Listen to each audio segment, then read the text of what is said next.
Nga 1 tetori, sipas vendimit të qeverisë, ka nisur zbatimi i indeksimit të pensioneve me 2.5%, ndërsa në rrethin e Vlorës janë përfitues rreth 45.000 pensionistë, të cilët kanë filluar të marrin pagesat e rritura. Përgjegjësia e zyrës së përfitimeve në Drejtorinë e Sigurimeve Shoqërore Leonora Aliaj detajon kategoritë përfituese. Pensioni minimal shkon në 18.335 lekë, ndërsa i maksimal në 36.670 lekë, sipas ekspertes. Si që mi bërë të gjithë me dije, vendimi i Këshillit të Ministrave 520 i datës 29/9/2025 vendosi që të indeksoj pensionet me një përqindje 2.5%. Në datën 1 tetor, në të gjithë Shqipërinë, ashtu dhe në rrethin e Vlorës, të gjithë pensionistët kanë mundur që ta marrin rritjen prej 2.5% nga data 1 tetor. Krahas kësaj, edhe të gjithë pensionet, vlen të theksoj të gjithë pensionet të cilat janë lidhur në vitin 2025, ne jemi duke indeksuar dhe duke ndryshuar bazën e tyre, e cila do të mbaroj brenda muajit tetor, dhe të gjitha efektet financiare kanë filluar qysh në muajin korrik. Vlen të theksoj që një pension minimal pa shtesat e tjera në shtet arrin në shumën 18.335 lekë dhe maksimali 36.670 lekë. Kjo vlen deri në datën e lidhjes së pensioneve deri në 1 janar të 2015, sepse pas janarit të 2015 të dy këta kufit minimal dhe maksimal janë më të lartë. Këtu vlen të theksojnë që është e lidhur dhe vjetërsia e punës.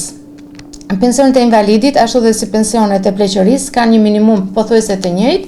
Nuk ka pensione invalidi më pak se 18.335 lekë dhe 36.670 lekë të gjithë pensionet e lidhur para datës 1 janar të 2015, ndërsa pas 1 janarit të 2015 këto shifrat janë më të larta. E njëjta rritje sipas përgjegjëses së zyrës së përfitimeve prej 2.5% aplikohet edhe për pensionet e invaliditetit, ato familjare si dhe pensionet suplementare.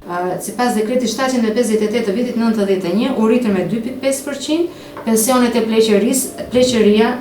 pensionet e pleqërisë në fshat, pensionet e pleqërisë të invalidit në fshat dhe familjar të rritën me 2.5%, po ashtu dhe pensioni social, i cili është një standard minimal i vendosur fiks, është rritur me 2.5% dhe arriti në shifrën 9.953 lekë.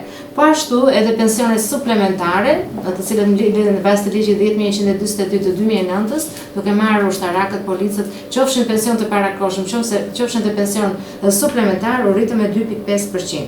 Po ashtu edhe të gjithë punojësit të administratës shtetërore ushtarake, të cilët kanë rënë në krye të detyrës, të gjithë pension që marrin gruas e fëmijët bashkëjetues, pasjetues, u rritën me 2.5%. Po ashtu në një ligj të veçantë, i cili është 129 i dalë në vitin 2021, që janë për fëmijë për kujdesit të Republikës, janë ata fëmijë ose gruaja të cilët marrin pension nga prindi i cili ka dhënë jetën në ushtri, po themi për shumë ka qenë për në një operacion specifik, po themi në Afganistan, dhe ka vdekur. Pra, këta fëmijë trajtohen me ligjin 129 dhe quhen fëmijë me përkujdesit të Republikës, që gëzojnë një pension të veçantë dhe këto janë rritur me 2.5%. Pra, po të themi të gjithë pensionet, afërsisht Vlora, rrethi Vlorës, bashkë me Vlorën dhe të gjitha komunat së bashku, janë afërsisht 45.000 pensionistë, të gjithë në datën 1 tetor kanë marrë rritje. Krahas kësaj vlen të theksoj që ka ndryshuar dhe janë duke përfunduar të gjithë pensionet pleqëri invalid dhe familjar të lidhur me datën 1 janar të vitit 2025 deri më sot, duke ndryshuar koeficientet e bazës së vlerësuar, të cilët kanë një efekt financiar. Pra krahas rritjes 2.5 do të marrin edhe rritjen e koeficienteve që nga dita që ka lindur e drejta për pension. Pra, më thjesht, në qoftë se një burrë është i ditëlindjes 1960 dhe ka lindur e drejta në janar, po themi në 25 janar të 2025, pra krahas shtesës po i bëhet edhe rritja e koeficienteve të bazës së vlerësuar. Pra ka dy efekte financiare të cilat do të merren brenda muajit tetor.